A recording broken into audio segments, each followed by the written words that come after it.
भरलेली कारली एकसारख्या चवीची कितीदा खायची. पण मी तुम्हाला आज अशी भरलेल्या कारल्याची रेसिपी सांगणार आहे. 100दा जरी हे कारलं खाल्लं तरी तुम्हाला कंटाळा येणार नाही. सर्वात आधी कारल्याचे काप घेऊन बियांचा भाग काढून घेतला. आता हे कारले आपल्याला शिजवून घ्यायचे आहेत. गरम पाण्यामध्ये हळद घालून कारले शिजायसाठी ठेवलेले आहेत. तर आता इथे कारले बघा आपले वाफवून झालेले आहेत, ते काढून घेऊया.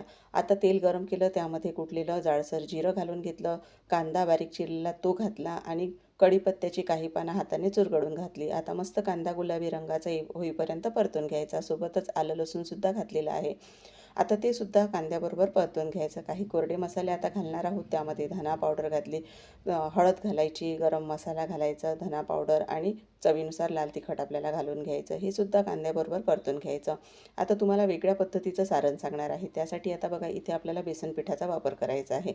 तर बेसन पीठसुद्धा आपल्याला फार जास्त भाजत नाही बसायचं. हलकंसं भाजून घ्यायचं आणि हलकंसं कोरडं झालं की मग यामध्ये आपल्याला शेंगदाण्याचं कूट घालायचं, जाडसर असं चवीनुसार मीठ घालायचं आणि हे सुद्धा आपल्याला मसाल्यामध्ये छान एकत्र करून घ्यायचं आहे. आता आपल्याला हे सारण बघा मस्त कारल्यामध्ये भरून घ्यायचं आहे. आता एक एक करत पूर्ण कारले भरून घ्यायचे आणि आता कढईमध्ये तेल गरम होण्यासाठी आपण ठेवलेलं आहे, त्यामध्ये एक एक करत कारले ठेवून घ्यायचे आणि मस्त कारल्यांना तेलामध्ये छान असं परतून घ्यायचं आहे. आपल्याला उरलेलं जे सारण आहे ते सारणसुद्धा वरून घालायचं आहे यामध्ये आणि नंतर आपल्याला यावर हलकासा पाण्याचा हबकासुद्धा मारायचा आहे, म्हणजे सारण कारल्याला अगदी चिकटून बसतं आणि एकजीव होतं.